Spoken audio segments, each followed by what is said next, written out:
합니다. 이제 오랜 시간, 작년 1월부터 본격적으로는 2월 초부터 시작해서 3월, 4월 달에 이르기까지 대한민국과 온 세계가 코로나 바이러스로 인해서 고통을 당하고 있습니다. 이제 하나님의 은혜 가운데 하나님이 아마 끝낼 때가 되신 것 같습니다. 그래서 공식적으로는 이제 오늘을 기점으로 해가지고 교회나 또 강남의 술집은 특별히 포함시키는가 봅니다. 그래서 이제 자유롭게 예배드리고 그 다음에 지역 방역 체계로 해서 활동할 수 있도록 그렇게 아마 어제 결정을 하는 것 같습니다. 그리고 학교나 유치원 여기는 아마 한 2주 정도 더 미룰 것 같은 그러한 생각입니다. 아무튼 하나님의 은혜 가운데 고생들 하셨고 이제 그 어려움의 긴 터널이 끝나는 그런 시점에 왔습니다. 방심하지 말고 기도하고 또 이번 일을 계기로 해서 우리가 가져야 할 위생에 대한 개념 이런 것들에 대해서 아마 하나님이 교육하는 계기요 앞으로 삶의 패턴들이 바뀌는 그런 계기가 되는 줄로 믿습니다. 어렵고 힘들지만은 우리는 그 가운데 하나님의 뜻이 어디 있는가를 깨닫고 미래를 대비하면서 움직여 나가면 하나님은 합력에서 선을 이룬다고 하십니다.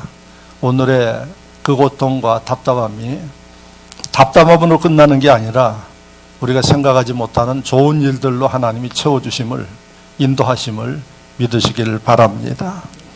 고난주간을 원래 4월 5일 날 첫 주에 고난주간이 다 한국교회에 잡혀 있습니다. 그런데 코로나로 인하여서 이 고난주간을 모일 수가 없기 때문에 그래도 영상으로 드리는 교회들도 있고 그런데 저희는 고난주간을 성도들이 함께 하나님 앞에 모여서 드리는 게 좋겠다. 그래서 믿음으로 2주간 미뤄온 것입니다. 그래서 2주 정도 지난 오늘의 시점에서는 이제 모여서 드려도 큰 문제가 없지 않겠는가. 그래서 오늘 고난주간을 드리고 다음 주간 부활주일로 영광을 돌리게 되었습니다.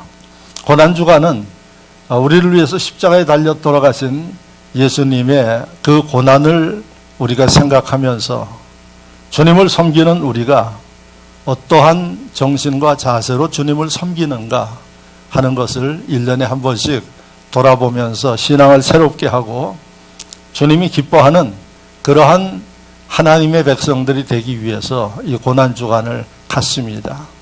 그래서 이 고난주간이 되어지면은 우리가 자신의 영성과 신앙과 육신의 삶을 돌아보면서 성찰하는 그러한 시간이 되어져야 합니다.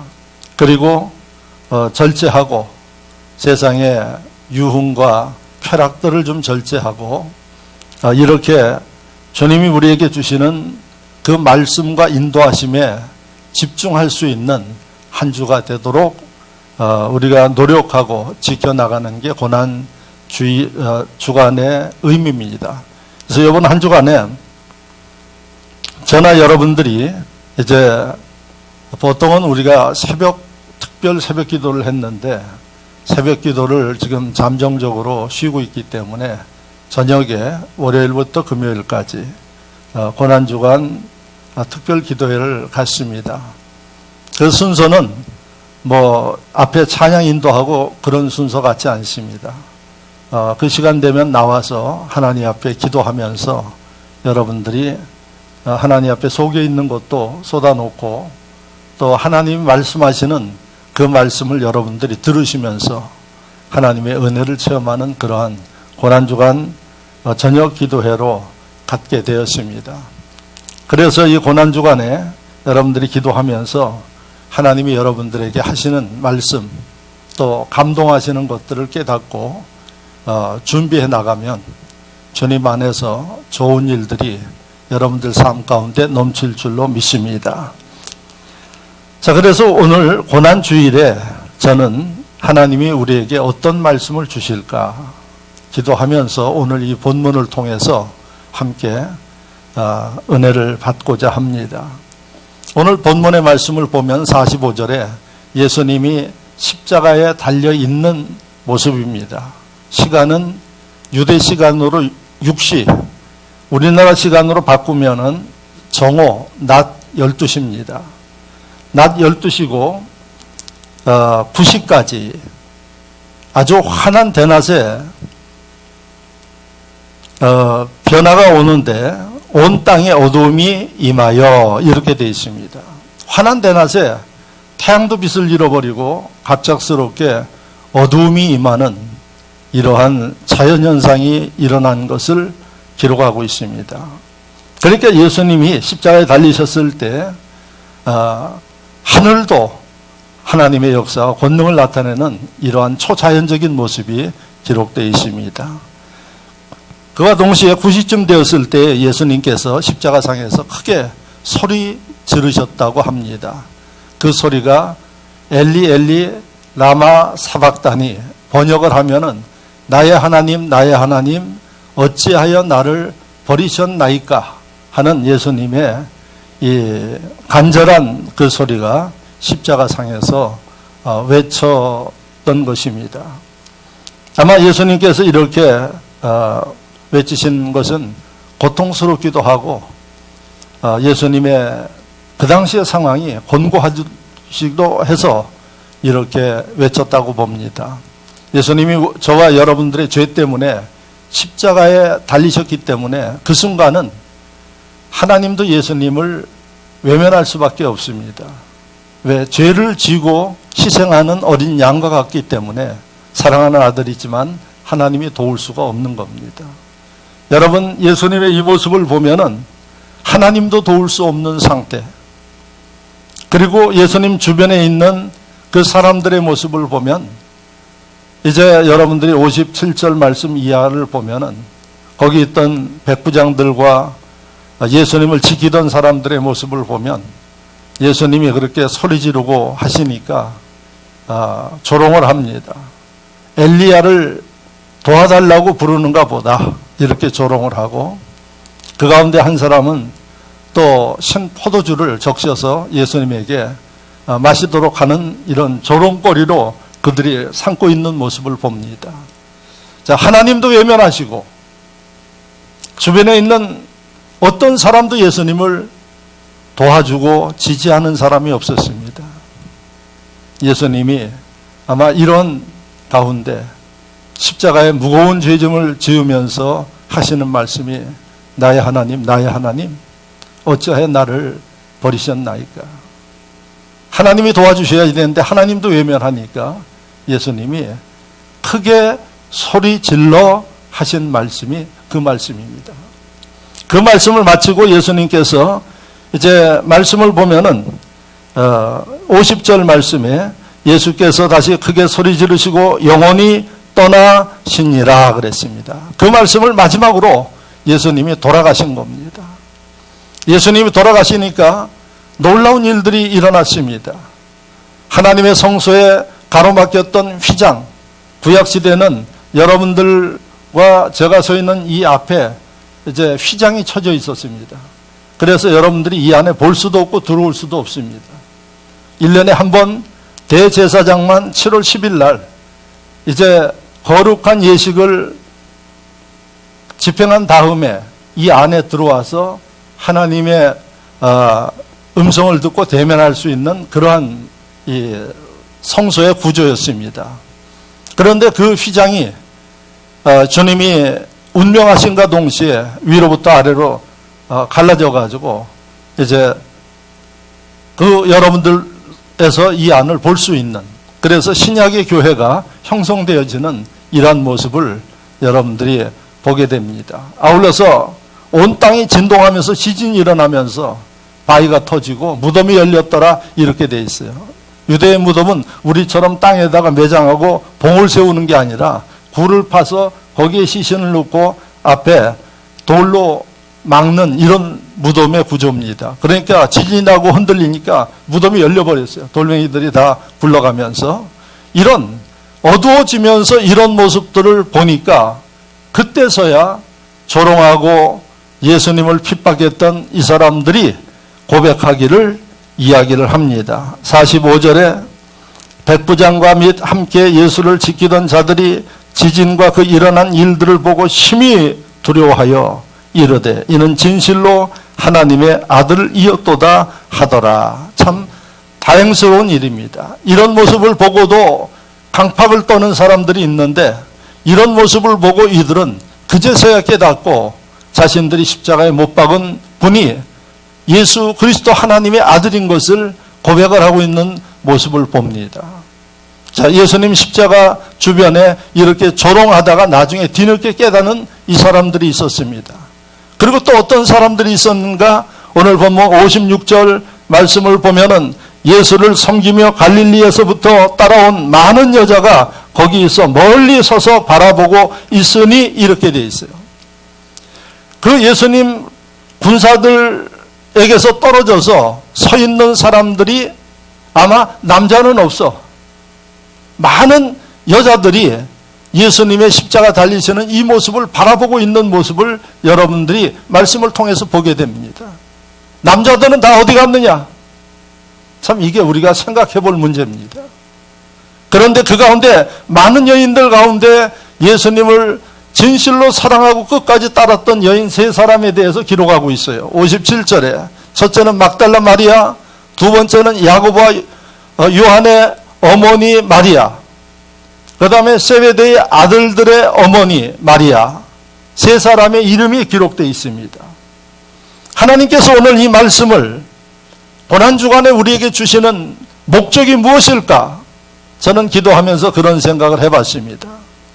예수님께서 고난당하실 때 있었던 그 주변에 있는 사람들을 통해서 하나님께서 고난주의를 맞이하는 우리에게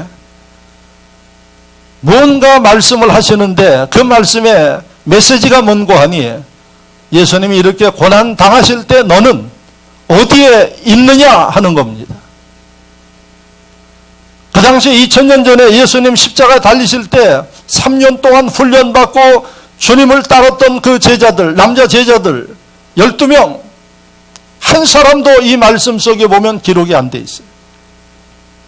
그래서 이 말씀을 우리에게 주시면서 하시는 말씀이 예수님이 고난당하시고 예수님이 필요할 때 과연 너는 어디에 있었느냐, 지금 어디에 있느냐 하는 것을 우리에게 묻고 있는 겁니다.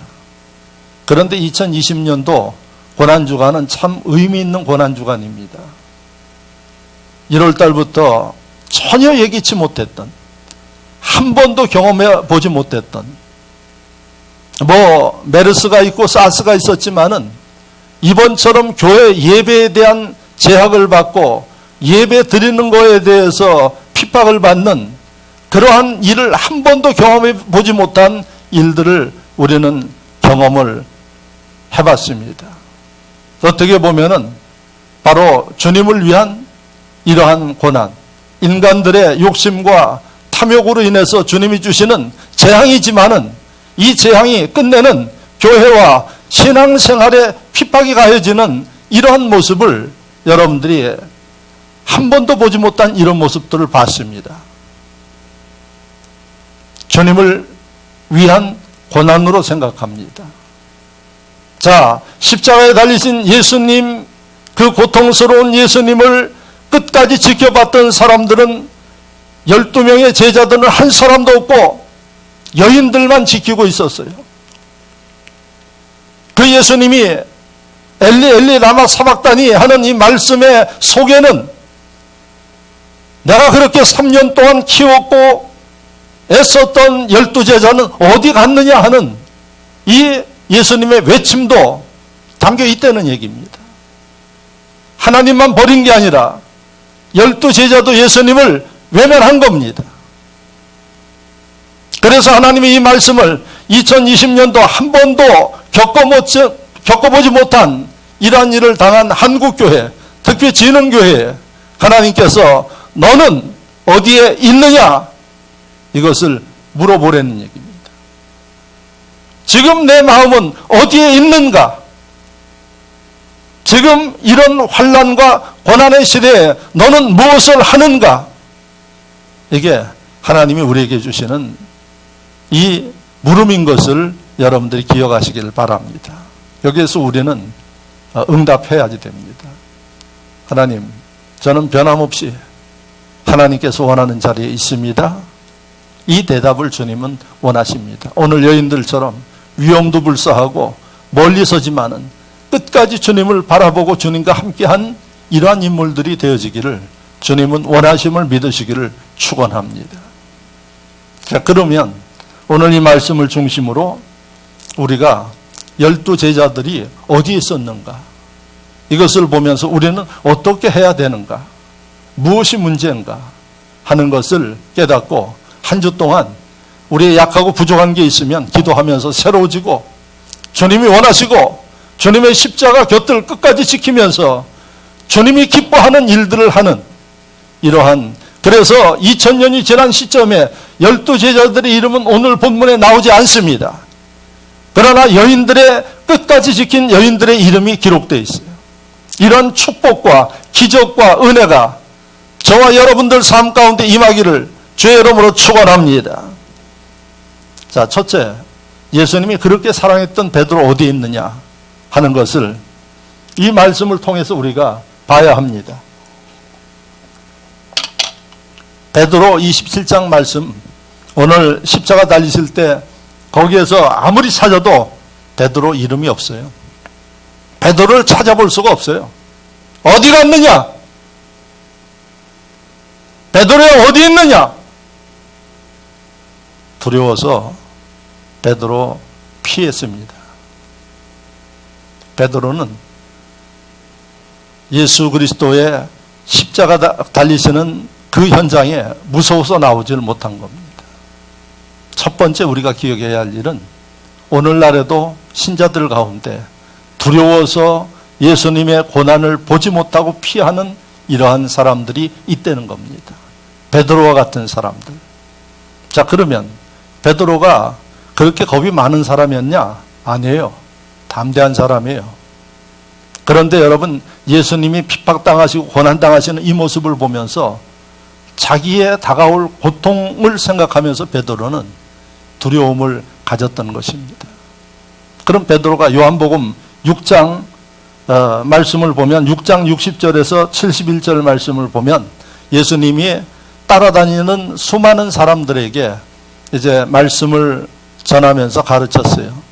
그러면서 예수님이 어떤 말씀을 하는고 하니 바로 나를 따르는 사람들은 분복받고 출세하려고만 따르지 말고 자기 십자가를 지고 나를 따라야지 되고, 나를 따를 때 여러 가지 환난과 고통도 당할 수 있다 그러니까 그 말씀을 듣던 사람들이 실망해서 슬금슬금 다 도망갔어요.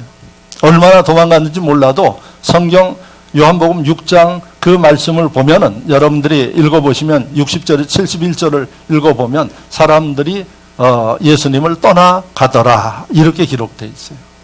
그때 예수님이 제자들에게 하신 말씀이 뭔고 하니 너희도 가려느냐 이렇게 물었어요.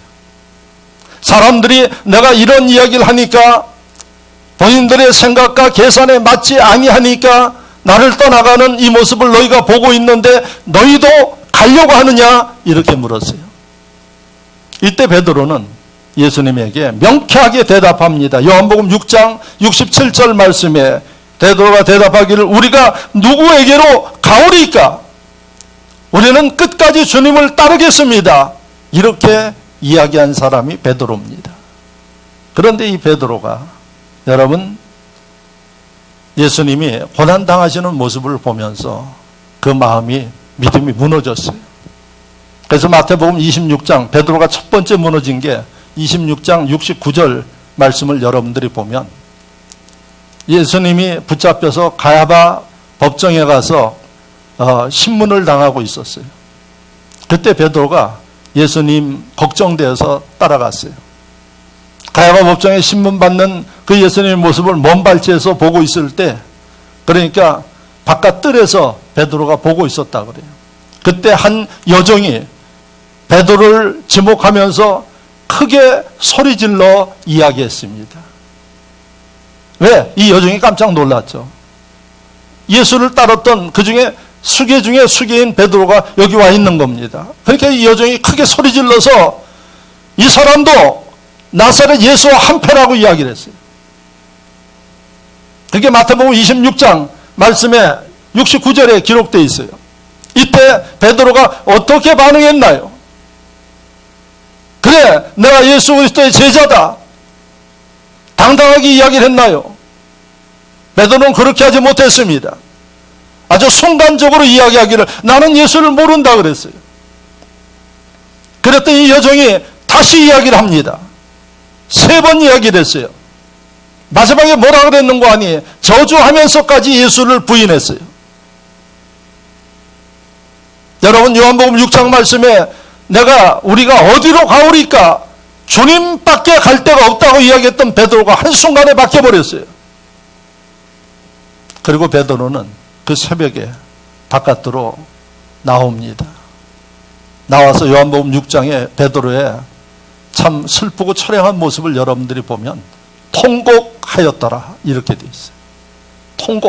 통곡했다는 얘기는 후회의 감정을 가지고 눈물을 흘렸다는 얘기예요. 후회할 일을 왜 하느냐 하는 얘기예요. 후회할 줄 알면서 왜 그렇게 했느냐? 그 마음에 믿음이 무너지니까 두려움이 왔어요. 베드로 마음속에 현실을 보니까 두려움이 생겼고 그 두려움 때문에 베드로의 믿음이 무너져 버렸어요. 그래서 오늘 이 베드로의 모습을 통해서 우리가 봐야 할 일들이 뭔고 하니, 여러분, 주님이 원하시는 자리에 여인들처럼 서야지 되는데, 지켜야지 되는데 못 지키는 이유가 뭔고 하니 무너지는 거예요. 그 믿음이 무너지는 겁니다. 누구에게 무너졌어요? 조그만 여종의 지적에 무너졌어요. 믿지 않는 그 심령들에 의해서 무너졌어요. 2020년도 고난주간을 지내면서 우리는 2020년도 1월부터 주님을 섬겨오면서 내 믿음이, 내 신앙이 불신자들에 의해서 흔들거리거나 무너지는 일은 없는가를 생각하셔야 된다는 얘기입니다. 베드로가 만약에 이 마태복음 26장에 여종이 지적했을 때, 그래, 나도 예수 그리스도의 제자라고 담대하게 이야기하고 핍박받았으면 베드로가 예수님 십자가에 달려 돌아가셨는데 도망가지 아니하고 끝까지 따라가서 끝내는 마태복음 27장 오늘 본문에 베드로라는 이름이 기록되었을 것이라고 생각합니다. 그런데 참 안타까운 일입니다. 그리고 이 베드로는 나중에 이 죄가를 회개하는데 어떻게 하느냐? 죽음으로 회개합니다. 베드로가 나중에 자기가 주님을 이렇게 부인하고 주님을 지키지 못했던 것을 통회하면서 순교당합니다. 그래도 이 베드로는 참 다행 중에 다행입니다. 여러분, 오늘 이 말씀을 통해서, 베드로를 통해서 하나님이 우리에게 말씀하시는 게, 너 지금 어디에 있느냐? 예수님 십자가 곁에 있어야 돼. 고난당하신 예수님 곁에 있어야 돼. 그런데 그게 핍박받고 힘들고 어려우니까 그 자리에 지키지 못하고 외면하고 떠나는 겁니다. 주님은 오늘 이 말씀 속에서 베드로의 모습을 통해서 이러한 인물들이 없기를, 이러한 통곡을 낳을 수 있는 일들을 하지 않는 하나님의 자녀들이 되기를 원하십니다. 제가 여러분들에게 그런 이야기를 했을 겁니다.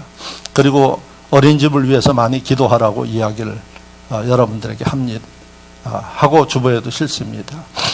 언젠가 제가 한번 이야기를 했는데, 어린이집이 요즘에 다 휴교가 돼가지고 잘 못 나와요. 진짜 아이 맡길 데 없는 이러한 아이들 한두 명 나와서 있습니다.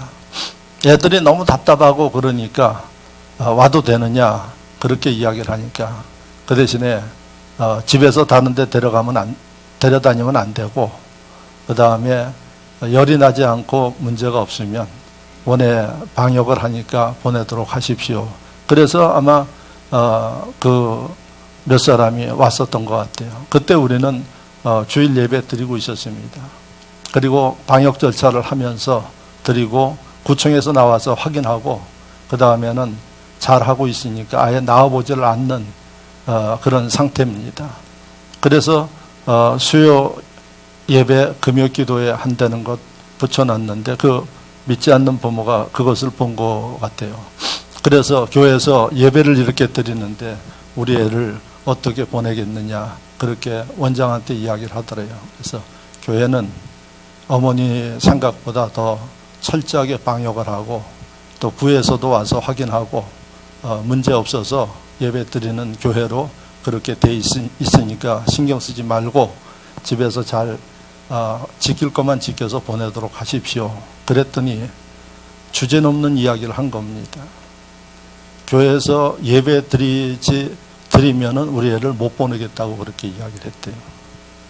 그래서 그 다음날 원장을 이제 혼자가 아니라 한 두어 사람이 찾아왔다고 이야기를 합니다. 그래서 그 보고를 제가 받았어요. 우리 진흥 숲속 어린이집은 여러분 무슨 이익을 남기기 위해서 하는 게 아니라 하나님의 명예에 의해서 지역을 섬기고 그 다음에 불신자들에게 섬김의 도를 하기 위해서 하는 곳이 어린이집이고 노인대학입니다. 만약에 그런 일들에서 벗어나면 저는 폐쇄합니다. 그래서 예배, 그것도 믿지 않는 불신자들이 예배에 대해서 시비를 거는 거면 분명하게 이야기를 해라. 그랬더니 심 전도사님이 그 다음날 찾아왔는데 일단 교회는 어디보다 안전하니까 그런 거 신경 쓰지 말고 보내고 그 다음에 교회 재능 숲속 어린이집은 하나님의 미션을 위해서 있는 곳이기 때문에 예배 드려라 마라 이것은 제 권한도 아니고 목사님과 하나님의 권한에 달린 겁니다. 그래서 예배 안 드리는 것은 안 됩니다. 그랬더니 그 다음날 아마 가까운 어디 어린이집으로 갔다고 이야기를 합니다. 여러분 원장이 그 얘기를 듣고 얼마나 가슴 아팠겠어요. 제가 잘했다 그랬습니다. 바로 그런 것들이 뭔고 하니 진리에서 벗어나는 일들은 타협할 수 없는 겁니다. 그런데 그 사람들이 다른 데로 갈까 봐 무서워서 베드로처럼 우리가 위축하고 눈치 보고 이렇게 한다 그러면 주님 십자가 그 짓는 모습 가까이에 있을 수가 없는 겁니다. 그래서 여러분 이러한 일들이 있는 겁니다. 지금 여러분들이 보지 못하지만은. 그래서 우리는 예수 믿는 심령이 여러분 믿음에 있어서는 이거는 타협할 게 아닙니다. 교회가 복음을 증거하는 일들과 예배하는 일들에서는 타협의 조건이 아닙니다. 맨 처음에 여러분들이 알지만은 나라에서 무조건 예배 드리지 않도록 그렇게 경기도지사부터 시작을 했어요. 그런데 목사님들과 미팅에서 아주 강력하게 이야기를 했어요. 하나님의 권한을 도지사도 대통령도 가만히 있는데 왜 도지사가 그러느냐. 그래서 절충된 게 그러면 예배를 드리되 7가지 조항들을 잘 지키면서 예배를 드리도록 그렇게 하십시오. 그래서 그 조항을 지킬 자세가 되어 있는 교회들은 그때부터 지금까지 예배 드렸습니다. 예배 드린 퍼센테이지가 서울은 한 25% 예배 드렸고 부산은 34% 예배 드리고 있었어요. 지금까지 드려요. 그런데 25% 34% 교회에서 한 사람도 확진자가 없어요. 뭘 이야기합니까? 여러분 하나님의 인도하심과 뜻대로 하는 그곳에는 문제가 생길 리가 없어요.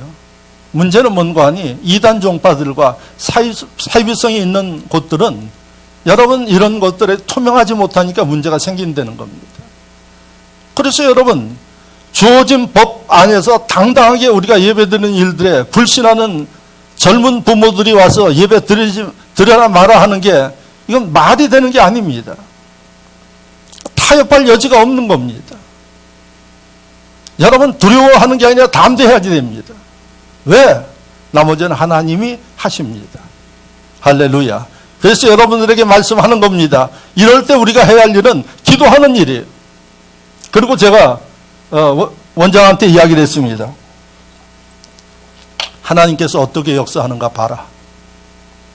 그리고 믿지 않는 심령들에게 하나님의 위대한 역사를 우리는 보여줘야 된다. 그래서 여러분들에게 기도하라고 하는 겁니다.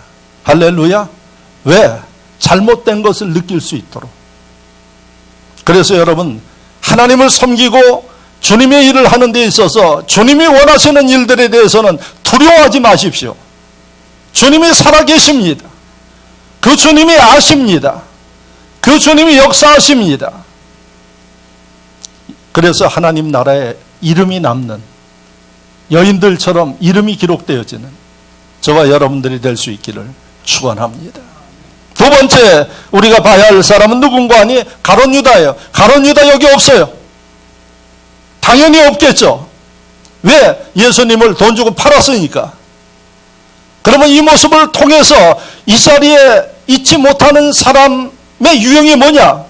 탐욕스러운 사람들은 이 자리에 있지 못하는.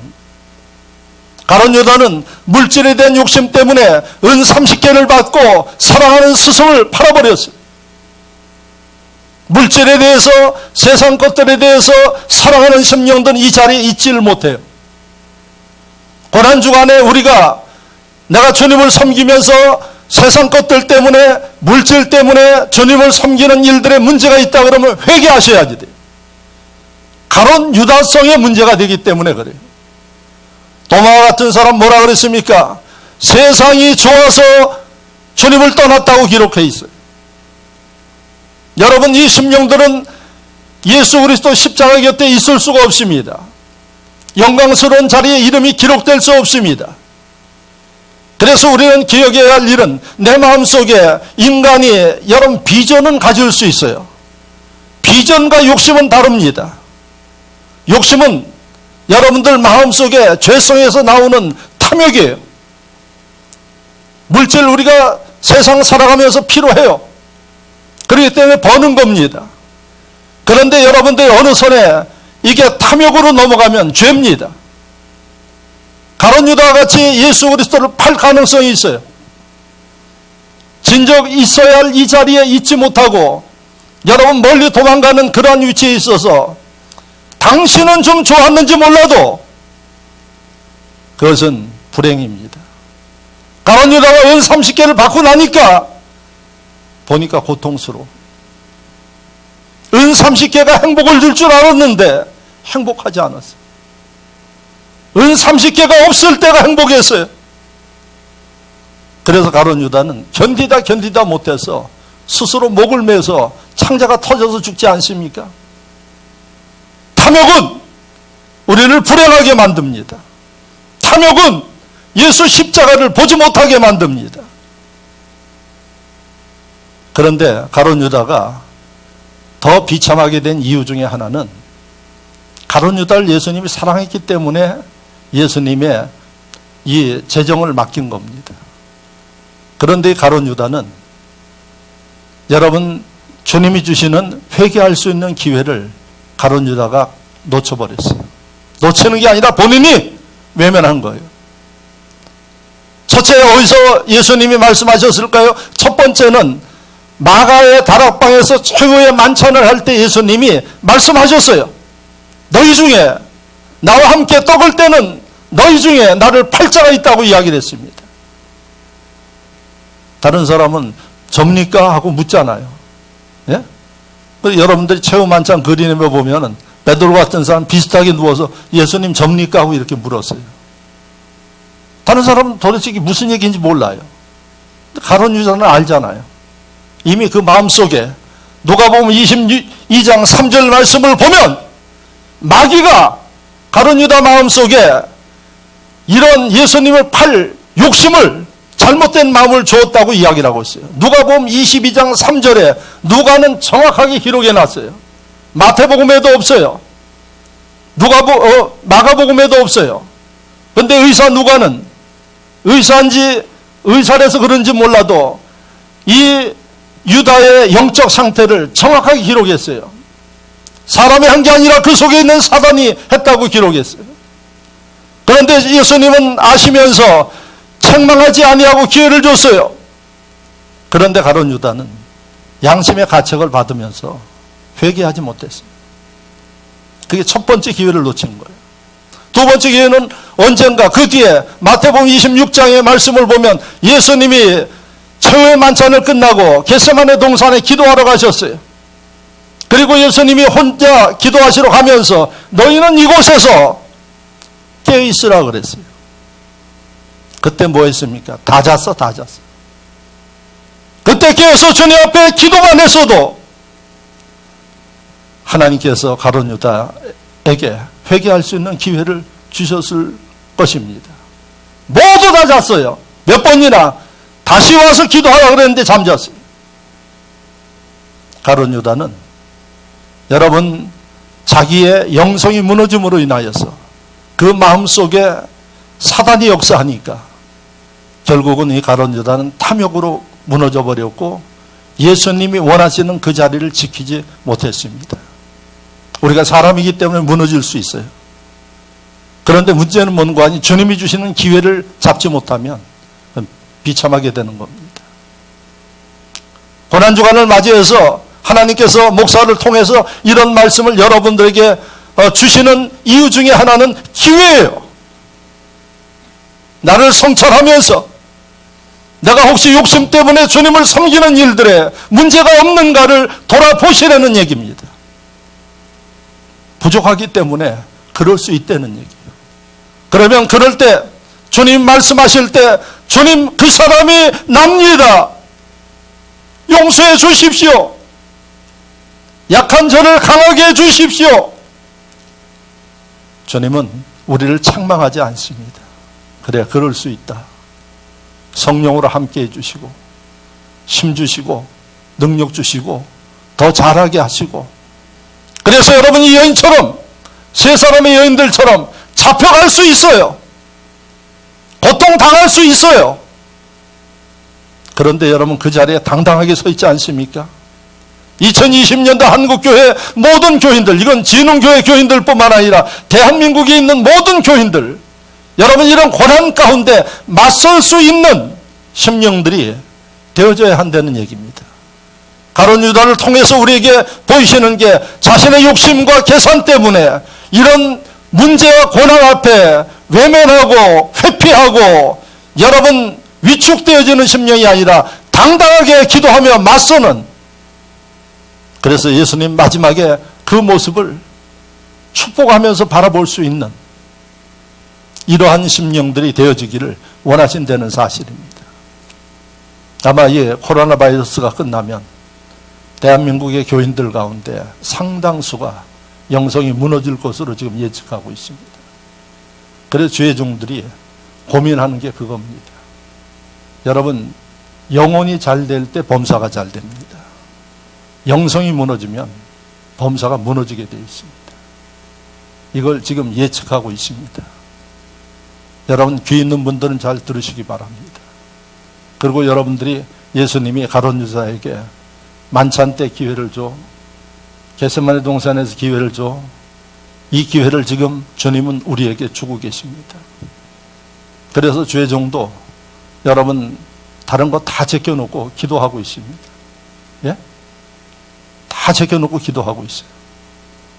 그리고 이번 주간부터는 저녁 때 또 기도합니다. 왜 그럴까요?